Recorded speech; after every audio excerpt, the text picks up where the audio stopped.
It is my current goal to beat the game of Pokemon Yellow every single week in a solo challenge using all 151 Pokedex entries within the game. And this week, we're taking a look at Flareon.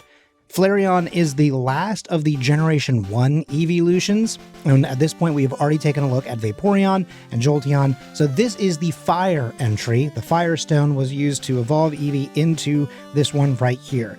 Now, if you were someone who was a fan of Twitch Plays Pokemon, you might know Flareon as sort of a false prophet and it being evil, and to some extent I sometimes have always felt that as well, even before that came out, simply because I always felt like, well listen, I already have a good fire Pokemon and it's my son Charmander, so why would I need Flareon? But also Flareon just sort of overall doesn't quite have the full stink I think that you really need until at like a very late level. You get Flamethrower at 52, and that just sort of feels a little late in the game for this guy. Now, before you get in the comments going, hey, some people get it earlier, some people get it way later, what's the big deal? This is what I'm getting at. In Generation 1, if you have not seen the previous episodes of the Eeveelution line here, the move pools for these 4 Pokemon are very limited and very hyper-focused, we'll say. That's probably the best way of looking at that. You see, because it was a split evolution and they felt like not all 3 of these Eeveelutions should have a move like Dig, for example, they don't let Eevee learn it. And therefore, because Eevee can't learn it, these guys can't.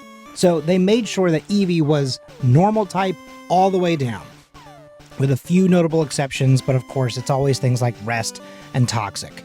Those I'm not counting because everybody gets those.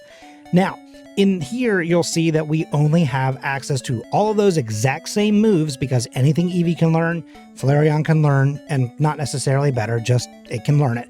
And then it also, of course, has all of the fire moves at its disposal. It gets Fire Blast through TM, we get Flamethrower at level 52, Fire Spin at 36, Ember at 16, if you're not just starting with the Pokemon already, leveled up.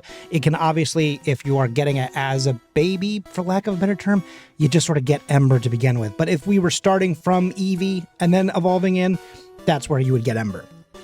So we are a little lucky that by starting already evolved, we have a move that will help us move forward fairly quickly, because we all know that Brock is a very odd wall early in the game if you only have access to normal type moves. The other big problem that Flareon has in particular is the fact that with Jolteon, you at least have some sort of type diversity. You have a move like Agility as well to give you a badge boost glitch, and that kind of comes in as a benefit. The same thing happens for Vaporeon with Acid Armor. They also have access to some type diversity as well with Water and Ice type moves, which will be really helpful later on in the game. And so therefore, Flareon does get the short end of the stick. A very common thing for fire Pokemon here within Generation 1, really kind of across the board. I think that Water-type Pokemon and Psychic-type Pokemon typically have it best across most generations. Fire Pokemon very frequently struggle, at least within solo challenges. Obviously, there's always some exceptions to the rule, but for sure in Generation 1, very few of them have any kind of benefit that gets added to them to make it an easier time for them. It's going to be the same thing with things like Moltres even. Like, Moltres won't be quite as good as its other 2 counterparts within the legendary types. So that's just something to kind of look forward to. Flareon, though, does have some benefit in that its stats, I think, do kind of match it a little bit better. Because, yes, something like Flamethrower is going to need a higher special, but when we don't have any type diversity, there's going to be a strong chance that what we're going to need is to rely on something like Body Slam, a move that we have used for many Pokemon and gets used across the board. I know it may be a move that I use potentially too much, but I do think it's less cheap, maybe is the word, than a move like Mimic. I think Mimic should only be used if you really desperately need it, or if you're going for an actual speed run. I could see the usage of that in those kind of cases, because then you're going to take every tool at your dispense. Typically, though, I don't use Mimic unless I desperately need it, and I'm really hoping that today Flareon will not need it. Up first is Brock's gym. I thought about blackout training here for a little bit at first, but then I realized I don't think we really need to. So I beat that junior trainer and then immediately moved on to Brock at just under 6 minutes, because when you think back to what I was saying at the beginning of the video, we get to start with Ember. We don't have to level up to level 16. So we don't have to rely on normal type attacks here, something that he does resist. And even though he does resist the fire type moves because he's ground rock, their special is really bad. And so with the same type attack bonus, we actually crush right through and we get to move on to the next city. Now, I of course always go through Mount Moon. It's usually pretty quick, very painless. And then I pick up the hidden rare candy in the backyard of that house there. And then I come out, and because we are a fire type and we don't have a lot going on for us, we're not going to go up to Misty just yet. So we're going to take on the rival here, and then we're going to work our way up Nugget Bridge to get some extra levels and some opportunities for ourselves. After we are done with Nugget Bridge, we are going to skip over Misty for the time being. As a fire type Pokemon, I don't really have an answer to her just yet. And even though I'm a little bit above her level, it's not going to make a difference if I got hit with Bubble Beam. We're just not quite at that level yet. So we're going to go to SS Anne. We're going to do the typical thing of picking up Body Slam, which at this moment is going to be, honestly, probably the second best move I'm going to have in the entire game right now. After that, we're going to teach Dig to Charmander, because at this point we have not gone to the Pokemon Center here in Vermilion. That's going to be relevant in just a little bit. Then I'm going to go fight the rival here after picking up a rare candy. And then after doing that, his team will go down pretty quickly because we are, again, pretty highly leveled at this point. This time, though, after we are done, we're going to pick up the move Cut, as we always do here on the SS Anne, but we can't use it just yet because we don't have Misty's badge. So after saying goodbye to the SS Anne, I'm going to go into Diglett Cave and use Dig and end up back in Cerulean much faster. Then after I heal up, I can go through the one mandatory trainer in this gym, save up, and now it's time for Misty. Since I'm level 27, I still don't outspeed Starmie, so I'm going to have to hope that I can live at least one. And I definitely do, because they go for Water Gun instead of Bubble Beam. No crit for them, crit for me though, and that probably does matter. Body Slam takes the win. Up next is Surge. Now we walk back down, and here we will do basically the same thing. I will not use the Pokemon Center here, so that way after 2 Body Slams, he's still bad. It doesn't matter what Pokemon you have, and then I use Dig and go back. Up next is Rock Tunnel. I don't show this often, but sometimes for fire Pokemon or any Pokemon that is very weak to rock moves, I decide, hey, we should probably show this. This is one of the hardest fights that you can have early game, and that is to go up against the Exploding Hiker. I typically don't go for Sand Attack. That's not a thing that I really do. It's not against my rules, but I feel like it's very similar to using Double Team a lot.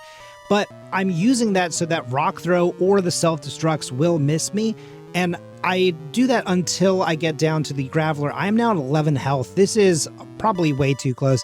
I probably could have started spamming Ember after only 2 or 3 of the Sand Attacks, but I didn't really want to risk it. We barely make it through this fight, but we make it nonetheless, which means we can continue on our path. We are going to skip over Lavender Town for a brief moment, and we're going to go to Celadon City. Here in Celadon, I do skip the hidden base for Team Rocket, and then I make my way very quickly through all of this gym. I don't think that's necessarily a surprise. It typically is pretty easy to get through the trainers here very quickly. It's just Erica that can be the issue.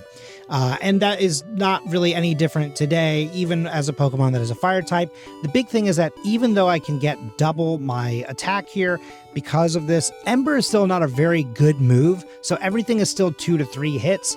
That being said, we do get the win against Erica, even with Ember being kind of a little lackluster, and so we can move on back to Lavender Town. Here at the Pokemon Tower, we will go up against the rival again.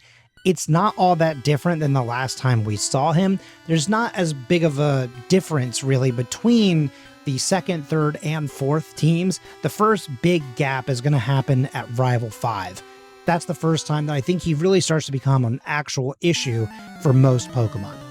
At the top of Pokemon Tower, you get access to Mr. Fuji. You save his life from Team Rocket. Then he gives you the Poke Flute, so you can then go fight against a Snorlax, which is blocking 2 different paths. The one that I take for all of these videos is the cycling path. It's the fastest way, and then there's also some pretty good training opportunities. And along the way, I go up against a bunch of Poison-type trainers, which makes sense because that is what is going to happen for Koga. In Koga's gym, he has one of 2 type of trainers. There's the Tamers, like we see here, with 2 Arboks or maybe 1 Arbok and a Sandslash. The Arboks are in the same wheelhouse as Koga, which is poison types, and then Sandslash would be super effective against them if they had an Earth type. Earth type? Nope, I was thinking Earthquake, Ground type move. There you go. We got there. And then you have the Pokemon trainers that are all the guys that have Psychic types. Now, the Psychic types are super effective against Koga's Pokemon. So there's a little bit of, people that he would typically work with. And then there's the kind of guys, these jugglers, which I guess the opposite of a ninja is a juggler. Maybe, I don't know. But I guess that's kind of the antithesis here, is that he's kind of having some friends and some enemies even closer. That doesn't matter, though, because even though he is a poison type, here in this particular game, he's more of a bug-type trainer. And because they are all bugs, Ember, while still very weak, can get through this team very quickly. I do get poisoned, but it doesn't really matter until the Venomoth, because as long as you knock out a Pokemon, you don't take damage on the next move. So we luckily get through with enough health to go up against that Venomoth, and then we make the win happen. Even at only level 42. It feels pretty impressive when our special is really not all that great. But we then make our way to Silphco. I go get the rare candy on the 10th floor, and then I make my way through a couple of optional and then a couple of the mandatory fights in order to unlock the pathway here to Rival 5. And here is where we start to see the beginning of some of the problems, right? An accuracy debuff happens, and then I have a paralyze that goes my way against the Magneton. The Cloyster could have been a lot worse, although Clamp is really the only thing that he has against me right now. And then for Flareon, there can only be one, so I body slam his into the ground, and we get to then move on to the final time that we will see Team Rocket here. The Team Rocket trio, we technically see 4 times, potentially in the game, 3 times if you skip over the secret hidden base. So this is the 3rd and final time that we will send them blasting off again into the stratosphere, which is, I guess, a biblically accurate Team Rocket trio. Then we save up 1 time here, just in case. This is the first time that we are seeing Giovanni in this particular run, but he does have enough of an answer for me that this could get a little tough. So we're going to use Ember against most of the Pokemon here. Most of them don't have a very good special stat. Really, the first time that we're going to see a really difficult sort of situation for ourselves is the Nidoqueen. But that also doesn't necessarily have to be the case, because the Rhyhorn, while it doesn't have a very good special, it is still just kind of beefy overall, and it does live through a lot of those first few hits. Again, Ember is really not that strong. We need a better move.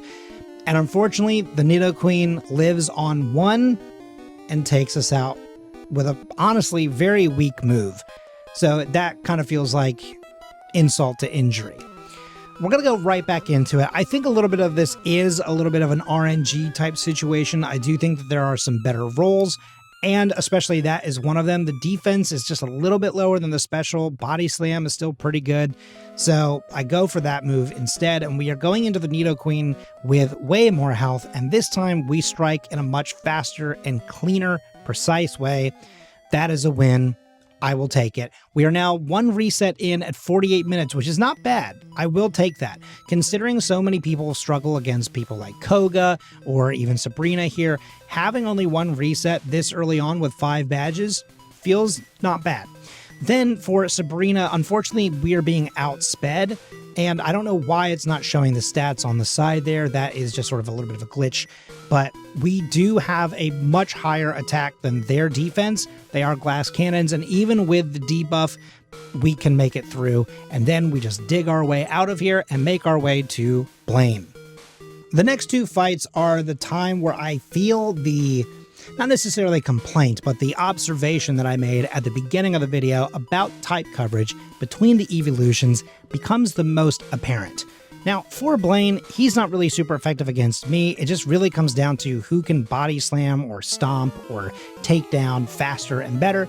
And for me today, it's me. First try, he goes down. Then, though, if we had a move like Dig, we would be much better against him and, of course, against Giovanni, because we don't have anything to boost our stats, and we don't have that type coverage. So our only answer is to add the move Reflect, which doesn't really do anything for our stats. It's almost like an artificial boost. Really what it just does is it kind of gives us a cushion. But the biggest issue here is it's not enough. So because I don't have a badge boosting glitch move for any kind of stats, I decide that might as well go ahead and add my rare candies now. I really could have just afforded to use all of them, I think. There's a little bit of a bad habit here of still holding on to some of them for just in case during the Elite Four, but old habits die hard.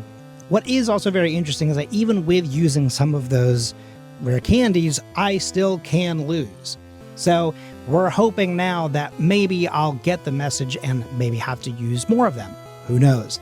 But this time around, it looks like I don't have to, because I get very lucky. This time around, the Reflect is doing enough of its job, and this time Earthquake leaves me on 1.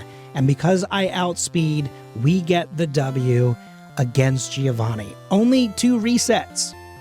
That could have gone much, much worse, considering the stats and the cards and everything are stacked against me in that fight. So we get maybe lucky, or again, maybe I just play better. Who knows? Then we have the last time that we'll see the rival as our rival. This is Rival 6, and he's got some better situation going on, although he gets a very lucky poison early on, and that is going to not really be a big problem because of something that I mentioned earlier, is the fact that, as you can see, the first time I take poison damage is during the Magneton, because as long as you knock out a Pokemon in 1 hit, you don't take poison damage in between the interims. But this time around, even though I also get confused and take a little damage from myself, and the poison is not a toxic poison, it's just a regular one, so that leaves us with plenty of health to make it through. Then I use the only full restore that I had on me that I got in Cinnabar, and then we go into Victory Road to do just a little bit more level grinding and make our way to the Indigo Plateau. I drop off all of my HM employees and a couple of items that are just going to be in my way. I pick up 4 full restores, 1 for every person that I will have to fight leading up until the champion. Then I save the game here at the doorway, which again, bad habit, because then I'm going to immediately walk through that door and save right in front of Lorelei. I don't know why I do some of these things. I just do them. I'll call it out so that you can see that even I know it's weird. It's almost like not even habit. It's almost like a tradition at this point. This time, though, we go into Lorelei, and this could be quite bad. I mean, obviously, there's some ice typing in here, but there's also some water balancing out this. So I have to be, I don't know, just as confident as I possibly can and just go on the offensive. Potentially, the Reflect could have done me better, but it doesn't matter because some of these moves are special, and we make it through with 4 health. It's very reminiscent of the last big fight that we had at one of the gyms. Leaving through with just the tiniest sliver of health is definitely more dramatic. But listen, a win is a win. You're not going to take that win and go, well, maybe I could do it better. Nope, you're going to move on. And speaking of moving on, there's Bruno. He's still bad. Then we will heal up, we'll save, and then we'll go up against Agatha. I also use one of the rare candies that I had left over, again, out of habit. But also I think it helps, like, just in case something happens that lowers a stat, which then, of course, boosts my other ones. Like, if they use something like Screech or anything like that, it does help to then be able to reset, not in the middle of a fight, but to get it afterwards. So maybe it does work out. I don't know. You let me know how you feel about it. Then for Lance. Okay, well, this one's tough. I mean, if nothing else, it's the Gyarados, right? Anytime you have to send out anything against his Gyarados first that is weak to Hydro Pump, it's going to be a bad time. The Hydro Pump is more than enough to take out any weak Pokemon, but then also any Fire type or Ground type or Rock type they struggle very much so against this. Because at the end of the day, even if they live, typically what's happening is we then don't have enough health to get through the rest of his team. Now, here's a place where if I did have Mimic, I could use it because I could pick up Ice Beam against the third Dragonair, and then at least the Aerodactyl and Dragonite would be faster, but it doesn't really work that way. So what happens is I kind of have to just go through this multiple times, and I'm noticing that there's some issues.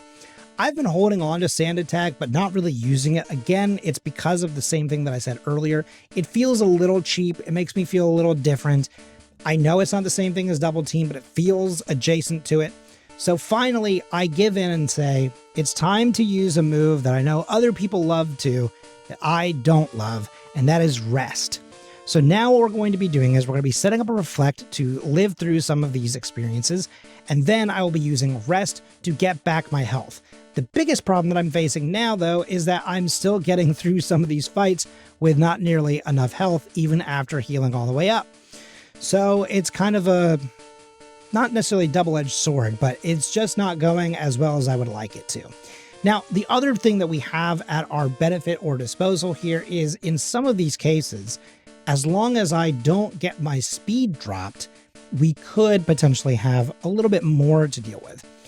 And here also the Dragonair has a huge misstep. With Reflect Up, it goes for Hyper Beam, so it does very little damage to me while I am healing up, which means that finally we are good to go against the second Dragonair, and then against the Aerodactyl.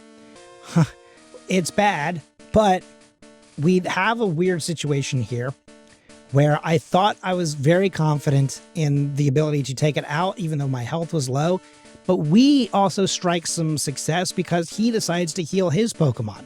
So kind of a weird misstep on both of our parts. Like I should have just healed when I should have, or like earlier rather. But then he chooses to heal instead of just go for the kill. So I guess it's a wash. In the end, it's a little bit sloppy. It's a little bit long and takes us probably longer than I would have cared to see. I can definitely tell that I was stressed during that recording because you can see the moments where after the fight, before I select my next move, I just sort of sit there for a second, just kind of marveling at what happens. But in the long run, we make it through. Sometimes you have to have the sloppy play just to make it work. And as I said earlier, a win is a win. So that puts us at 1 hour, 13 minutes, 50 seconds going into the champion fight. This actually is shaping up to be one of the better times that I've had for a fire Pokemon. Now granted, some of the fire Pokemon, or rather Charmeleon, has access to a badge boosting stat boosting badge. Nope. Oh boy, okay, I'm gonna have to leave this one in because it's just a mess. A stat boosting move that has the benefit of the badge boost glitch. Whew, boy, that was harder than I expected. But Charmeleon has that kind of thing at its disposal, but a Pokemon like Charmander or Vulpix or any of those guys that I've used so far, they are struggling in these fights. And the fact that we're making it through at 1 hour 15, okay, looking pretty good actually. The question though is that can I make it through the final fight quickly? How many resets am I going to have? Is it going to be that the ultimate wall is the champion, is our rival, the way that the game kind of intended? Well, in this run, we luckily have a one hit against the Sandslash. We don't lose any health. That's one of the biggest problems that we always have is Sandslash, kind of like the Gyarados, leaving us with as little health as possible. And then we're one-hitting everything. And even though they go for a quick attack just to see what can happen, it is not enough. And at 1 minute, 16 seconds on the dot, well, 0.36 of a second, but I'm not going to count that. At 1 minute, 16 seconds, Flareon makes it through with 9 resets and wins the day. And that does it for Generation 1 of the Eeveelutions. If you've made it this far in the video and you've enjoyed it, and you haven't already subscribed, would love if you would consider hitting that button. I'm almost to my goal of 500, so you could help me make history for this channel. And of course, in any regard, if you've watched this far, thank you so much for doing so. Any interaction that you have with this video, watching, liking, commenting, sharing, subscribing, any of it really always helps out smaller creators like myself, and I appreciate that very, very much. Thank you for coming on this journey with me. Like I said, we've got more in store for Eeveelution, so stay tuned. Be kind to yourself, be excellent to one another, and I will see you all next week for a solo challenge in Pokemon Crystal. Ooh.